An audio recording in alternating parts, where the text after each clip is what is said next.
Olá pessoal, bem-vindo a mais uma aula de Projeto Integrador para Engenharia de Computação 8. Meu nome é Eduardo Ferro e conforme prometido, onde eu falei que ia diversificar os lugares da gravação, hoje eu estou gravando essa aula do interior de São Paulo, da cidade de Promissão, que é a cidade onde eu cresci, não tanto, né? Mas a cidade onde eu passei minha infância, minha adolescência. Sou nascido em São Paulo, mas logo com alguns meses eu já vim aqui para Promissão. Então tenho toda a minha história de vida, meus grandes amigos aqui nessa cidade maravilhosa. E estou aqui na casa de minha mãe, uma senhora de 80 anos, dando total apoio a ela aqui a organizar as coisas aqui na casa, né, e trabalhando de forma remota. Eu e de fundo aqui o Patinho, que deve ter aproximadamente uns 40 anos, eu tenho 44, acredito que esse Patinho deve ter vindo logo quando eu era bem criança, e ali as fotos de todos os netos, tudo, e até uma foto minha de criança na época que eu tinha bastante cabelo. Bom, enfim, vamos ao que interessa, né? Só para a gente quebrar o gelo um pouquinho. Vocês devem ter visto bastante coisa aí na primeira aula. Eu deixei aí vários vídeos, várias coisas para que vocês pudessem acessar, pudessem contextualizar um pouco a temática, e hoje a gente já começa a se aprofundar um pouco mais, né? Então, a partir desse módulo, a gente começa a navegar um pouco mais nas oportunidades, né, de desenvolvimento das ferramentas computacionais em relação à temática no qual a gente acabou colocando para vocês, né? Então, eu vou compartilhar aqui os slides e, a partir disso, né, vamos então mostrar como que serão as atividades, né, daqui para frente. Bom, essa nossa aula, nós vamos falar sobre a problematização a respeito da temática e o que podemos aprender com a história de todas essas pandemias, epidemias, catástrofes ou tudo mais que se relaciona aí justamente a esse desafio para esse módulo do curso. Ferramentas computacionais para apoio à sociedade em relação a doenças contagiosas, pandemias, endemias, epidemias e catástrofes. Esse foi a temática, então, né, que nós selecionamos aí para vocês, no qual vocês vão fazer o uso das ferramentas computacionais, relacionar elas com as disciplinas, né, serem integradas, afinal de contas, essa é uma disciplina de projeto integrador.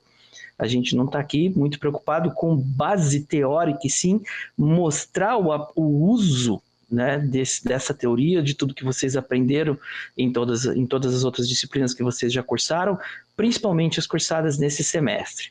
E, logicamente, criar, né, um apoio, né, desenvolver a partir disso coisas que possam ajudar a sociedade. Esse é o papel do engenheiro. Lembra na aula passada que eu falei até sobre a promessa, né, que vocês vão fazer quando vocês concluírem o curso, né? Então, vocês vão prestar serviço à sociedade. A engenharia vive justamente para isso. E por falar nisso, né, com essa questão, né, de promessa, de etimologia, né, sobre a origem das palavras, vamos tentar ver então o que são ferramentas computacionais. Vocês provavelmente já passaram por isso em outros projetos integradores, em outras disciplinas. É muito comum falar ferramentas computacionais, são aplicativos, softwares, né? Então, dando uma relação um pouquinho mais adequada para isso, as ferramentas computacionais, no qual nós estamos nos referindo, está mais relacionada ao quê? A aquisição de dados, ferramentas, né, que possam trabalhar com aquisição de dados, com a modelagem, com a simulação, com recursos multimídia, com realidade virtual, realidade aumentada, com internet, com impressão 3D, principalmente aí nas disciplinas, né, recentes, né, com a questão de jogos, gamificações, automação, controle, robótica, inteligência artificial e esse leque maravilhoso de opções que a engenharia de computação tem. Então, nós vamos buscar com essas ferramentas dar o apoio ao processo de construção do conhecimento dentro desse problemática, dentro desse problema que a gente está enfrentando, mas de um modo geral que a sociedade ao todo sempre vai enfrentar, né? No caso das doenças, pandemias, de todos os problemas aí que podem ser até gerados pelo ser humano, pela natureza, né? Por forças aí às vezes desconhecidas, mas os quais, né, nós temos que trazer um processo de construção, né, da forma de criar os modelos a partir da engenharia. O que a gente já aprendeu com tudo isso? Hoje eu vou mostrar alguns exemplos disso. Nós já aprendemos algumas coisas com tudo isso, né? A pandemia da Covid, esse slide até na aula passada, a gente já projetei ele para comentar aqui, a pandemia não é a única ocorrência que precisa de atenção. Existem outros problemas, outras coisas que podem vir, outras catástrofes, e a gente precisa buscar uma forma de estar colaborando, de estar produzindo, de estar tentando salvar o nosso planeta, nós mesmos e as futuras gerações. Na aula passada eu coloquei diversos vídeos de apoio, mas diversos. Voltem lá, assistam esses vídeos, não precisa assistir todos, você pode procurar aqui um tema mais empático, mas se tiver a oportunidade de assistir todos, é muito interessante. Dali você pode tirar pontos, detalhes ali onde a engenharia fez parte. Então, eu coloquei alguns exemplos, o documentário sobre a pandemia da Covid, sobre a catástrofe de Chernobyl, o acidente que aconteceu e como que a engenharia também pode se relacionar nisso. Fukushima, nós temos ali o terremoto, tsunami e acidente nuclear no único local. Uma entrevista bem interessante que fala sobre a Terceira Guerra Mundial ou a Primeira Cyberguerra, e aí a engenharia da computação está bem relacionada com isso. Sobre desastres naturais, às vezes a gente pode até refletir se são realmente naturais ou se são provocados por nós mesmos, e isso acaba levando a um desequilíbrio em todo o ambiente, ou como no próximo vídeo até comenta, desastres naturais, castigos da natureza ou desequilíbrio urbano. Essas reflexões são importantíssimas, vale a pena assistir. Os 10 maiores desastres naturais que ocorreram aí na história, e as maiores pandemias da história, como vocês já sabem, outros casos, como a peste negra, o ebola, nós já passamos por muito disso. Então, vale a pena. Voltem lá, assistam, para quem não assistiu ainda. Não é um assunto para se decorar, é um assunto para que se tenha ciência e a gente consiga identificar ali oportunidades que talvez possam ser replicadas agora, ou até que passaram desapercebidas. Essa história, então, ou seja, nesse passado pode estar o segredo do futuro. Então, poxa, se a gente observar bem aí sobre essas questões até que a própria pandemia da Covid tem instalado, como hábitos de higiene, poxa, será que nós não aprendemos ainda a lavar as mãos? Nós não temos ainda hábitos de higiene? Será que a gente ainda tem que ficar repetindo isso para as pessoas? Como é que a gente pode, talvez, firmar isso na cabeça das pessoas? Precisa vir uma pandemia? Precisa matar tanta gente? Enfim, o que a engenharia pode contribuir nisso? Como que a gente pode estimular essa conscientização? Ou até fazer chegar em locais onde isso dificilmente chega. Mas são coisas do passado, são coisas antigas que a gente tem que estar repetindo. As desigualdades sociais, nós já conhecemos as desigualdades sociais, nós convivemos com ela. O Brasil tem muito disso. Poxa, se a gente já conhece, se a gente provavelmente tem até causas raízes disso, conhecidas, por que não agir? O que está faltando? Políticas públicas? Talvez essas políticas estão confusas também na questão de dados, das fake news, dos dados econômicos que são prioritários nas nações. Vacinas, poxa, ainda tem gente duvidando de vacina. O quanto a ciência evoluiu nas vacinas. Então vamos ter que retroceder. E ciência, a palavra ciência significa ciente,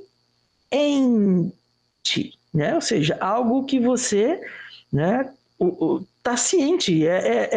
A ciência, você toma ciência de um assunto, a ciência vem para revelar um assunto. Mas será que o pessoal está realmente ciente de tudo isso? Será que as ciências estão sendo valorizadas? Bom, está na nossa mão também buscar essa valorização. Nós temos que mostrar o nosso papel, mostrar no que nós somos capazes. O projeto integrador é uma grande chave para esse caminho. A gente pode mostrar aí muitas coisas, muitas aplicações a partir do projeto integrador.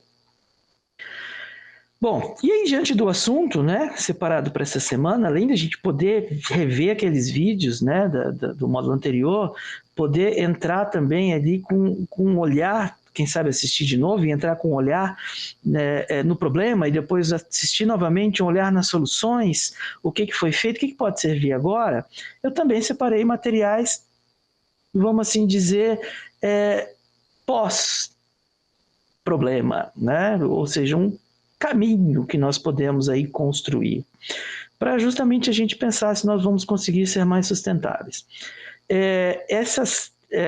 Vamos dizer assim, esse diagrama, né, ou essa imagem, ela mostra aí, de um lado, meio ambiente, sociedade e economia, que quando juntas formam a sustentabilidade. Isso a gente está falando de uma triple bottom line, ou seja, né, essas três áreas, quando juntas, formam a sustentabilidade. Mas o que a gente vê hoje? A gente vê a área econômica um pouco mais inchada, um pouco mais valorizada do que todas as outras.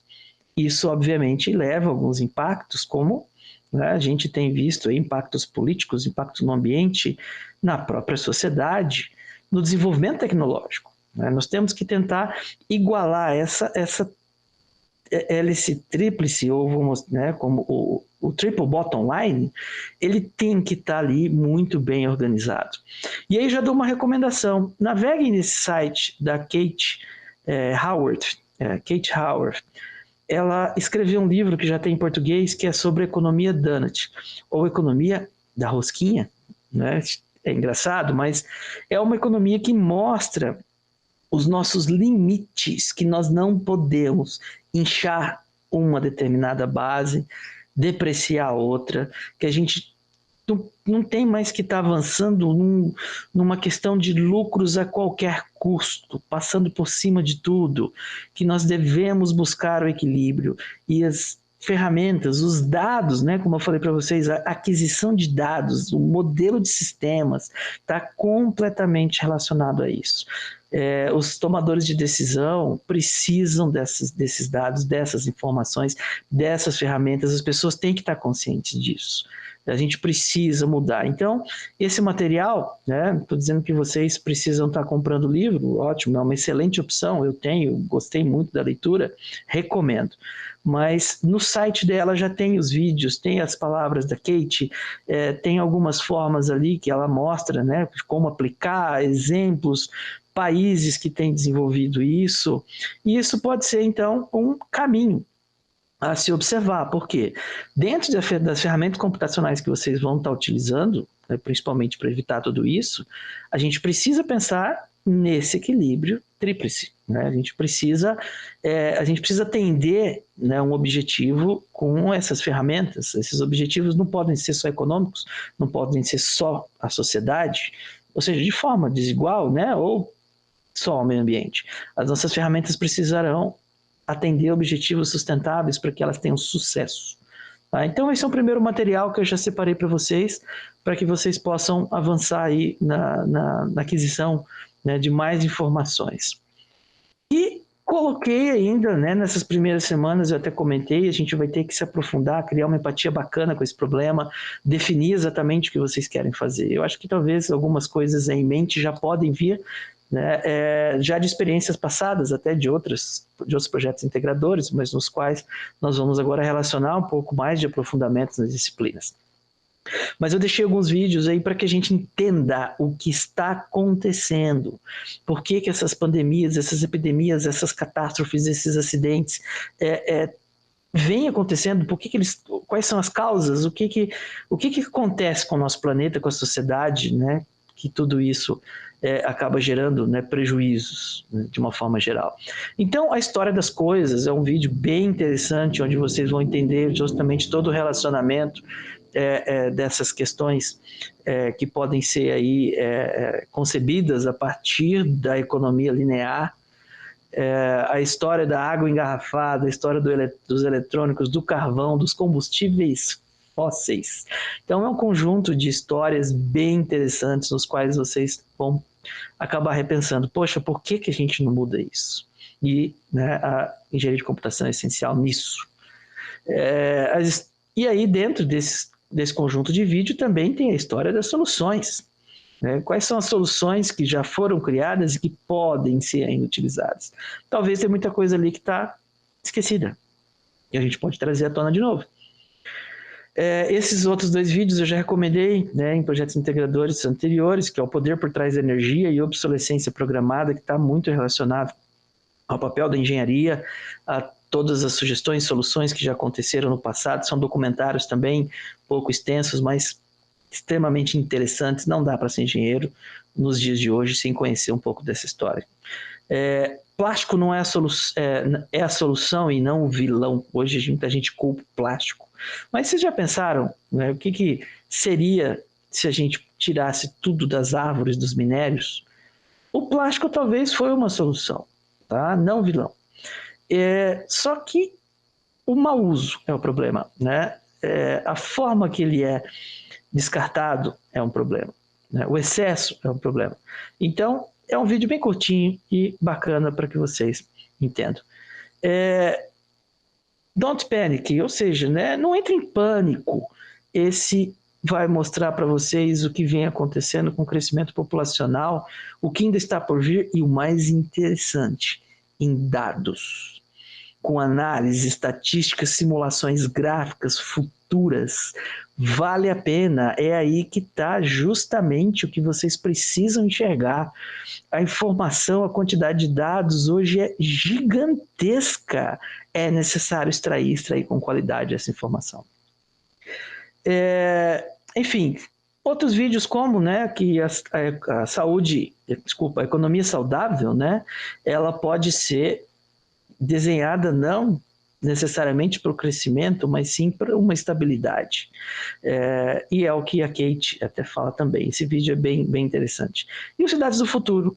Então, se a gente pensar em cidades do futuro, em smart cities, a engenharia de computação está ali. Tá? Muitas engenharias ainda não enxergaram oportunidades e a gente tem essa questão da tecnologia, né, do desenvolvimento de ferramentas para que a gente possa avançar mais ainda. Então, eu deixei mais esses vídeos para que vocês possam se aprofundar e dali enxergar potenciais oportunidades de desenvolver uma ferramenta computacional ou até de usar uma ferramenta computacional que já foi utilizada em outros problemas e que possam fazer parte agora. Né?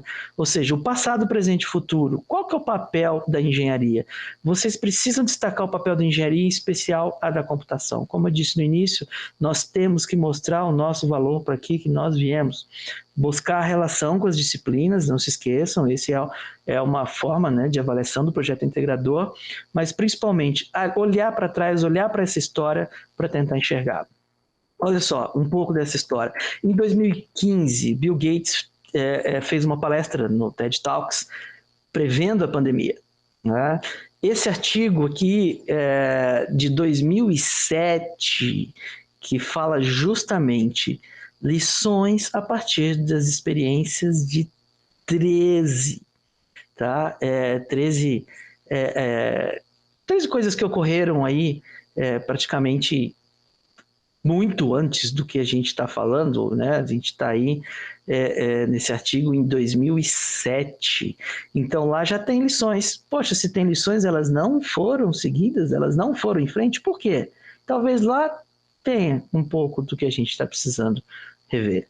Tá? E o outro artigo da revista de negócios de Harvard, que fala, que é de 2006, que fala sobre um plano, né? Ou seja, preparando para uma pandemia. E aí a gente tem todas as lições, são vários autores ali comentando sobre tudo que já aconteceu, o que pode ser feito. Poxa, gente, não deu certo seguir essas lições? Vamos voltar lá, vamos ler, vamos com calma, separa um tempinho, vê esse material e dali vocês podem ver que a gente só tem que avançar e resgatar toda essa história e trazer, né, soluções até inovadoras. E aí uma coisa engraçada, né? Hoje a gente também está ouvindo falar do Bill Gates, que está propondo vacinas contra vírus, não só agora a questão da pandemia, mas também na questão do Ebola, de outros problemas que a humanidade tem. Aí a gente fala, poxa, imagina, né, o criador do Windows querendo proteger a gente contra o vírus? né? Poxa, por que ele não protegeu a gente dos vírus do Windows, né? Ou seja, é uma forma cômica de enxergar a situação, de enxergar o papel, mas ele é faz muita filantropia, né? E busca aí soluções que tem suas teorias de conspiração, obviamente, né? Mas que busca soluções. E é um cara da engenharia de computação, não um engenheiro de computação, mas ele que deu, né? Se não fosse ele, talvez muitas coisas não seriam acessíveis a nós hoje em dia. Então, é uma forma aí irônica de lidar com essa informação do vírus. Enfim, né? Vamos buscar aí, ler esses materiais, buscar informação, prestar mais atenção em todos esses detalhes, tentar enxergar aí o nosso papel, tentar enxergar nessas oportunidades e buscar, então, ferramentas, né, computacionais que possam identificar, que possam minimizar, que possam até, quem sabe, resolver os problemas. Bom, então, diante de tudo isso que eu falei, né, cabe a vocês aí buscar essas atividades, fazer esses exercícios. Eu propus aí também algumas atividades para vocês tentarem ali se identificar, né, principalmente a leitura desses artigos e um exercício de apoio que vocês também estarem discutindo aí o papel da engenharia de computação no meio de tudo isso. Ok? Estamos à disposição. Vejo vocês na próxima aula.